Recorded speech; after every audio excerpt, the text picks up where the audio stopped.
Hello दोस्तों, आज हम इतना बढ़िया इस सीजन का गाजर का हलवा बनाएंगे कि आप देखते रह जाएंगे। बिना दूध के, बिना मावे के, फिर भी इतना दानेदार और खोएदार बनेगा। वो कैसे?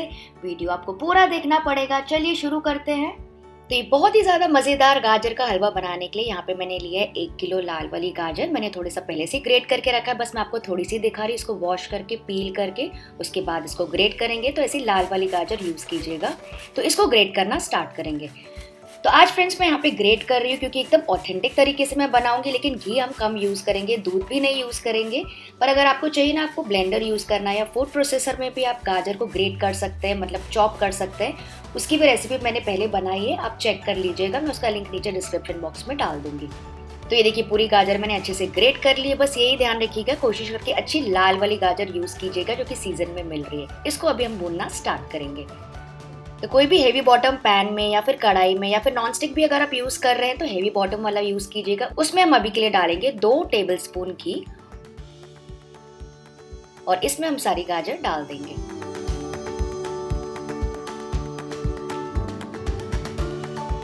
और गाजर डालने के बाद इसको भूनेंगे अच्छे से 10 से 12 मिनट के लिए, या फिर जब तक ये बढ़िया तरीके से भून ना जाए, घी का अच्छा सा फ्लेवर ना आ जाए गाजर में। मेरी मॉम तो हमेशा, मुझे याद है, कहती है कि गाजर को सबसे पहले घी में अच्छे से फ्राई कर लो। मतलब फ्राई मतलब घी का एकदम अच्छे से फ्लेवर आ जाए, भून जाए, उसमें अच्छी सी खुशबू आ जाए, सॉफ्ट हो जाए, तब तक गाजर को भूनना है। लेकिन आज सबसे पहले मैं सिर्फ 2 टेबल स्पून घी डाल रही हूँ। उसके बाद धीरे धीरे जैसे जैसे घी हमको ज़रूरत पड़ेगी हम डालते जाएंगे। तो ये देखिए, मैंने 10 मिनट के लिए इसको भून लिया था। आप देख सकते हैं कलर थोड़ा सा अलग हो गया है और उसका फ्लेवर तो मुझे 100% लग रहा है कि घी का फ्लेवर आ गया है इसमें। तो अब हम इसमें डाल देंगे 1 टेबल स्पून और घी और फिर से इसे भूनते जाएंगे। तो फ्रेंड्स, अगर आपको चाहिए तो आधा कप भी घी आप पहले से ही डाल सकते हैं। जितना घी आपको खाना है आप पहले से भून सकते हैं उसमें। लेकिन मैं आज थोड़ा थोड़ा घी करके इसलिए डाल रही हूँ क्योंकि मैं कम से कम घी में ये भूनना चाहती हूँ। तो मैं आपको दिखाना चाहती हूँ कि कम घी में भी आप बहुत अच्छा गाजर का हलवा बना सकते हैं। ये देखिए, काफ़ी सॉफ्ट हो गया है गाजर और इसका जो कलर है ना वो भी हल्का हल्का सा बदलने लगा है और ये थोड़ा पानी छोड़ रही है गाजर। तो इस वक्त इसको ढक के पीछे गैस में मैं रख दूंगी सिम पे। तब तक हम बाकी की तैयारी कर लेते हैं। नेक्स्ट, आप छोटे से पैन में मैंने लिया है 1 टेबल स्पून घी। जैसे ही मेल्ट हो जाएगा इसमें हम डाल देंगे थोड़े से ड्राई फ्रूट्स। तो मैं आज यहाँ पे यूज़ करी हूँ काजू और बादाम, और इनको थोड़ा सा फ्राई कर लेंगे। आप चाहें तो पहले जब आप घी रखते हैं ना तभी भी आप फ्राई करके निकाल सकते हैं, लेकिन वैसे भी मैं बीच बीच में क्योंकि घी इसमें डाल ही रही हूँ तो मैंने सोचा मैं इसको अलग से ही फ्राई कर लूँ। जैसे ही अच्छे से फ्राई हो जाएंगे गैस का फ्लेम ऑफ कर देंगे और इसमें मैं ऐड कर दूंगी किशमिश, क्योंकि किशमिश को फूलने में ज़्यादा समय नहीं लगता है। तो इसको भी थोड़ा सा फ्राई कर लेंगे, बस 15 से 20 सेकेंड के लिए। तो चलिए चेक कर लेते हैं गाजर का क्या हाल है। आप देख सकते हैं गाजर एकदम बढ़िया तरीके से सॉफ्ट हो गई। मैं आपको पास से दिखाती हूँ, अच्छी खासी शाइनिंग पे आ गई है और इसने ना अपना पसीना छोड़ा है। मतलब गाजर में जितना भी मॉइस्चर है ना वो निकल गया है। तो इस वक्त आपको इसलिए दूध डालने की ज़रूरत नहीं है। नॉर्मली इसी स्टेज में हम दूध डाल के और उसको बहुत देर पकाते हैं। जितना गाजर का हलवा होता है उतना ही दूध डालना पड़ता है और उसको पका पका के बिल्कुल थोड़ा थोड़ा एकदम खोए जैसे उसको करना पड़ता है। लेकिन आज हम वैसे बिल्कुल भी नहीं करने वाले। मैं आपको बताती हूँ आज हम क्या प्रोसीजर करेंगे, तो उसके लिए आप पूरा वीडियो देखिएगा। तो गाजर अच्छी सॉफ्ट हो गई, तो इसी स्टेज में मैं इसमें डाल दूंगी ड्राई फ्रूट्स और इसको भी मिक्स करके पकाएंगे।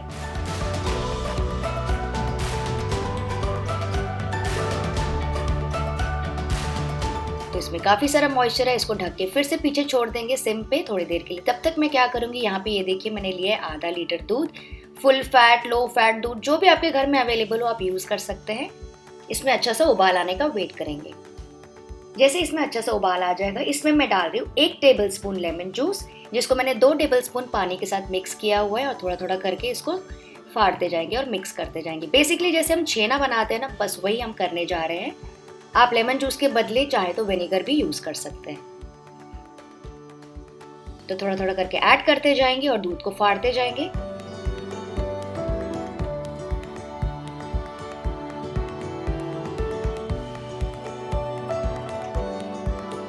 तो ये देखिए, आप देख सकते हैं बस 2-3 मिनट के बाद ही पूरा वे वाटर अलग हो गया, छेना अलग हो गया। बस इसको ओवर कुक बिल्कुल नहीं करना है। ओवर कुक करेंगे ना एकदम हार्ड हो जाएगा।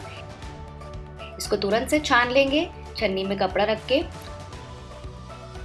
और इसके ऊपर डाल देंगे खूब सारा पानी, ताकि वो जो खटास है ना, विनीगर या लेमन जूस जो भी आप यूज़ कर रहे हैं वो निकल जाए। और अच्छे से वॉश करके इसको साइड में निचोड़ देंगे। तो बस यही मैं आपको दिखा रही थी, हम दूध नहीं यूज़ कर रहे हैं, खोया नहीं यूज़ कर रहे हैं, मिल्क पाउडर नहीं यूज़ कर रहे हैं, उसके बदले हम यूज़ कर रहे हैं ये एकदम ही फ्रेश छेना।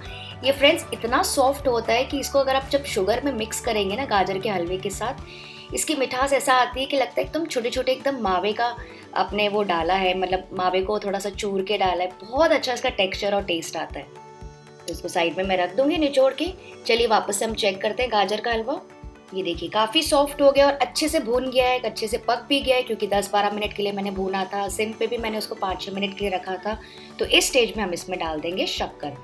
शक्कर मैं यहाँ पे यूज़ कर रही हूँ 1 cup which is equal to 200 to 250 grams आप यूज़ कर सकते हैं 1 किलो के लिए। अच्छी खासा मीठा होता है, कम ज़्यादा आप अपने हिसाब से कर सकते हैं। और शुगर डालने के बाद भी इसको मिक्स करते जाएंगे और पकाएंगे 4 से 5 और मिनट के लिए, या फिर जब तक कि शुगर का जो पानी छूट रहा है ना वो अच्छे से एब्जॉर्ब ना हो जाए, अच्छे से घुल मिल ना जाए हलवे में।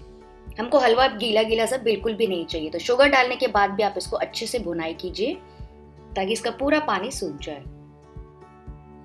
अच्छा, मैं यहाँ पे आज शुगर यूज़ कर रही हूँ, अगर आप चाहें तो इसके बदले आप देसी खांड या फिर कोई भी आप हेल्दी चीज़ जो आप यूज़ करते हैं शुगर के बदले वो यूज़ कर सकते हैं, या फिर यहाँ पे जैगरी पाउडर या फिर गुड़ भी डाल सकते हैं।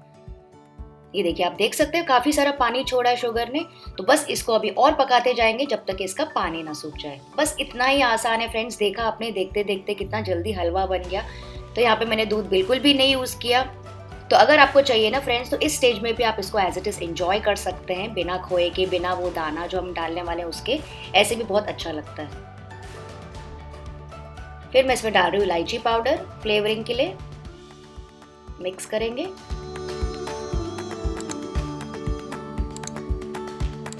और लास्ट में हम डाल देंगे ये फ्रेश छेना। उसको थोड़ा थोड़ा ऐसे दूर दूर डाल दीजिए, थोड़ा सा अपने हाथों से मैश करके। बिल्कुल पूरा तरीके से उसको चूरा नहीं करना है, थोड़े थोड़े उसके पीसेस होने चाहिए। और फिर इसको मिक्स करेंगे और उसको कुक करेंगे 2 से 3 और मिनट के लिए, या फिर जब तक ये जो हमने छेना बनाया एकदम अच्छे से घुल मिल ना जाए गाजर के हलवे के साथ। इसमें इतनी अच्छी मिठास आ जाएगी और इतना अच्छे से ब्लेंड हो जाएगा कि ऐसा लगेगा कि आपने दूध को घंटों कड़ा कड़ा के ऐसे एकदम खोया के छोटे छोटे पीसेस बनाए। तो बस फ्रेंड्स यही थी मेरी एकदम आसान सी रेसिपी। आई होप आपको आज की अलग रेसिपी पसंद आई होगी। तो फ्रेंड्स यहाँ पे मैंने ज़्यादा घी भी नहीं यूज़ किया, दूध भी नहीं यूज़ किया, और आखिरी में इसको फिनिशिंग के लिए हम फाइनली 1 से 2 टेबलस्पून और घी डाल सकते हैं अगर आपको मन करे तो बस इसको और मिक्स करेंगे और इस गर्मा गर्म गाजर के हलवे को सर्व करेंगे। और आप टॉप अप कर सकते हैं थोड़े से और ड्राई फ्रूट्स के साथ। तो अगर आपको आज की रेसिपी रियली अच्छी लगी ना फ्रेंड्स, तो इस वीडियो को ढेर सारे लाइक ज़रूर दीजिएगा, मुझे बहुत अच्छा लगेगा। मैं आपसे मिलती हूँ, बाय बाय।